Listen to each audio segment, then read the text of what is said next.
Welcome to Meeple Mentor. I'm Jared, and we are about to play Guns or Treasure. Let's take a look. I'll show you how. This is made using a prototype version of the game prior to the Kickstarter campaign, so final gameplay and components are subject to change. Look for the campaign when it goes live, and make sure to back it. I will put a link to it in the video's description. Guns or Treasure is the second game developed by Bryce Brown of Castillo Games. Unlike his previous cooperative game, Rescuing Robin Hood, Guns or Treasure is a pirate-themed, competitive bluffing game and plays much faster. It's small enough to carry with you to the pub or any get-together since it has such a wide audience appeal. In this tutorial, you'll learn all you need to know to play. Also, make sure to subscribe and hit the notification bell below the video so you don't miss any of my latest content.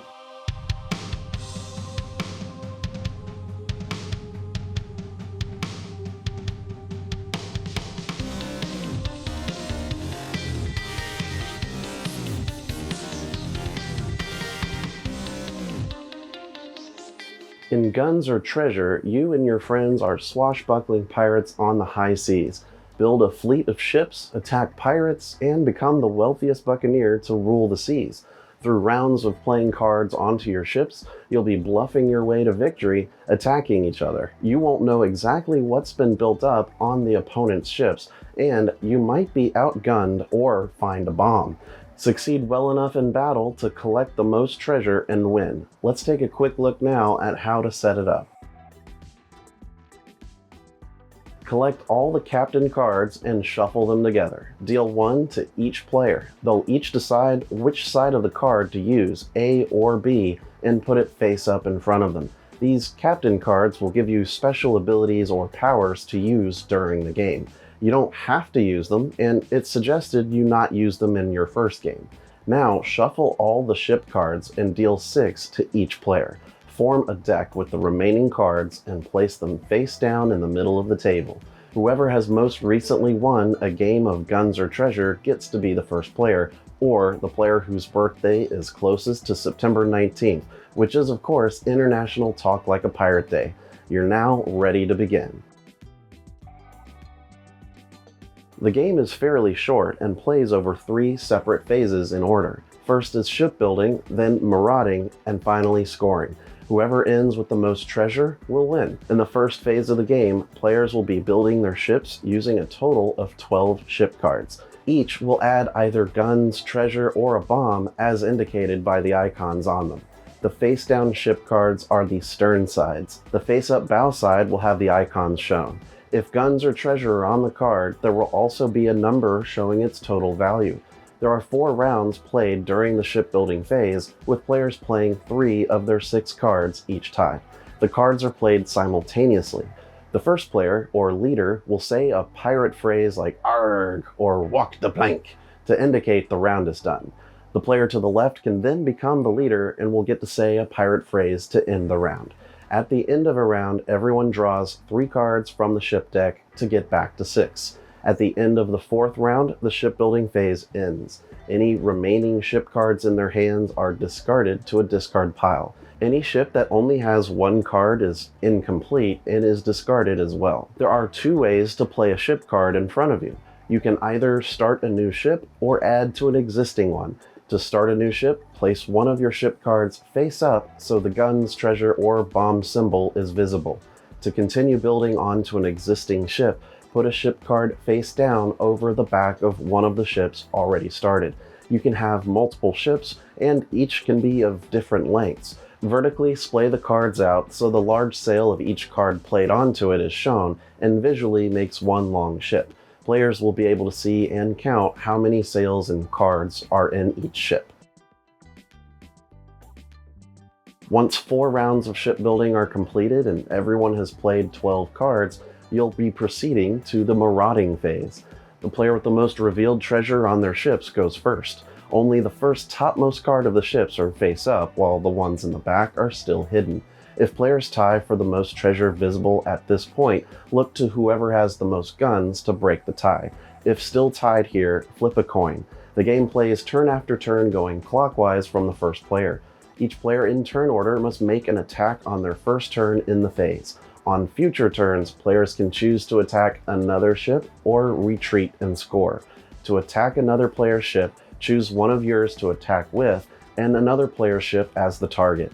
Both players now flip over all the cards on the ships. Whoever has the most guns wins. If tied, the attacker wins. Whoever won the battle gains treasure from both ships, placing the treasure cards in front of them in a collected treasure stash. This is their personal collected treasure. Discard all the gun cards. Should either ship have a bomb card, both ships are immediately destroyed and all cards are placed in the community discard pile. No one wins the attack. After everyone's first turn, you can choose to retreat one of your ships instead of attacking that turn. When retreating one of your ships, score all of the treasure in that ship by placing the treasure cards in your personal stash. Any guns or bomb cards on the ship can be discarded.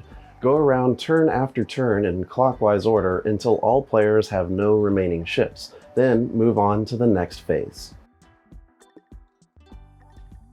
Moving on to the scoring phase, each player looks at their collected treasure cards in front of them in their stash. Whoever has the most total treasure wins. If there's a tie, the player with the most individual treasure cards wins. If still tied, the player who went first in the Marauding phase wins.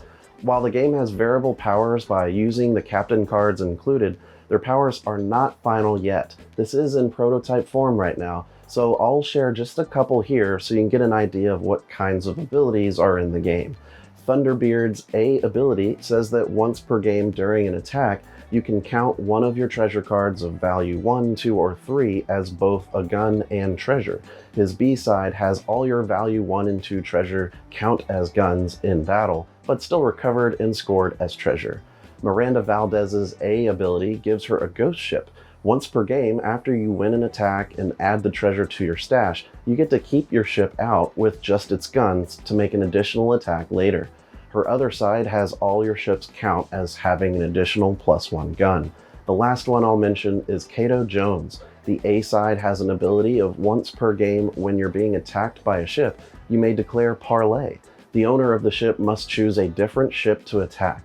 On the other side, the ability lets you, during the first round of the Marauding phase, to retreat a ship with 6 or less total treasure. There are at least 3 other captain cards, but I'll leave those for you to discover during the Kickstarter campaign.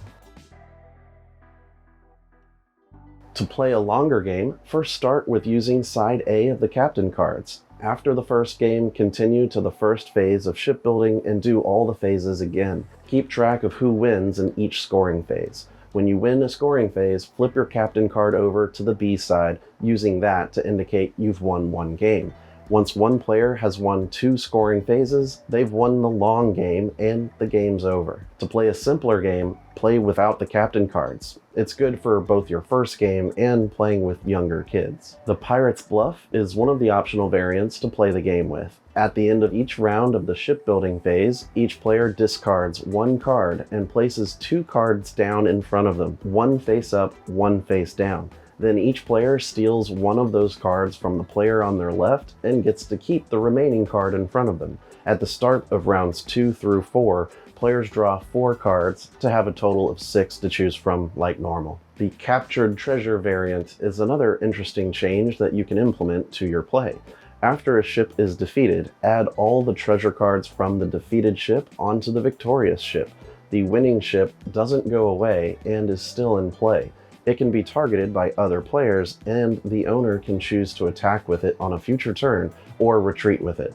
If the ship is defeated, the treasure transfers again to the new victorious ship. The last included variant is called the Spanish Armada. At the end of the shipbuilding phase, flip over the top 3 cards of the deck to start 3 neutral ships. Instead of players discarding their last 3 cards, each player adds 1 card from their hand face down to each of the 3 ships. They can be as large as possible. The neutral ships are the Spanish Armada. They won't attack players, but can be targeted and attacked by anyone. That about covers everything for Guns or Treasure. I'll be giving my final thoughts on the game in a separate video on the channel. The Meeple Mentor channel is now part of the board game community, the Gateway Network, made up of great upcoming board game content creators. The network includes Instagrammers, podcasters, YouTubers, artists, and more. head to thegatewaynetwork.com to support new and independent board gamers. Thank you for watching this tutorial. Like and subscribe if you found this teaching helpful. Stick around to watch another Learn to Play video. And remember, teach when you can, but always be learning. See you next time.